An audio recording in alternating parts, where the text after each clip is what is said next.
जमात इस्लाह मुस्लिमीन सिंध के अजला के 2022 के नौमुंतखब ओहदेदारान की हलफ बर्दारी व तरबियती वर्कशॉप का इनकाद मुमताज़ मिर्ज़ा ऑडिटोरियम हैदराबाद में मुनक़िद हुआ, जिसके मेहमान खुसूसी जमात इस्लाह मुस्लिमीन पाकिस्तान के मरकज़ी सदर साईं साहिबजादा जाफ़र सादिक ताहिर थे।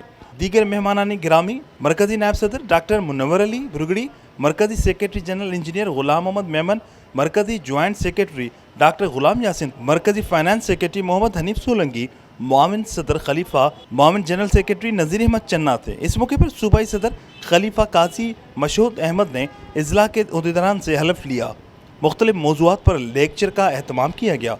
प्रेस ओवर सोशल मीडिया पर सूबाई प्रेस सेक्रेटरी डॉक्टर सईद आमान, तसव्वुफ़ व तरीक़त पर मरकज़ी मुआविन सदर प्रोफेसर अन्नीस अल मुस्तफ़ा, तिजारत पर सूबाई ऑडिटर खलीफा गज़्ज़फ़र जोकियो, सेहत पर डॉक्टर अदनान खावर ने लेक्चर दिए। सिंध के अजला की तंजीमी कारकर्दगी को SMD वॉल पर वीडियो क्लिप्स के जरिए दिखाया गया।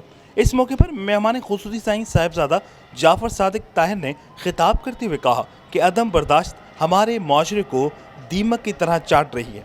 माशरे की खूबसूरती मयाना रवी, तहम्मुल मिजाजी, रवादारी और अदल इंसाफ में है। माशरे में उनका फुकदान होगा तो शिद्दत पसंदी, जारहानापन, गुस्सा, अदम बर्दाश्त और लाकानूनियत वजूद में आएगी। अदम बर्दाश्त का ये आलम है कि आजमाइश के वक्त हम बारगाह इलाही में सब्र शुक्र करने के बजाय शिकवों की तवील फहरस्त के लिए हाजिर होते हैं। तमाम ज़िल्लई ओहदेदारान अपने कायद महबूब सजन साईं की हिदायत पर अमल पेरा होकर दस्तूरुल अमल के मुताबिक तंजीमी अमूर अंजाम दें। कैमरामैन उमर हयात के साथ इमरान शलकियारी, धूम न्यूज़ 24/7 हैदराबाद।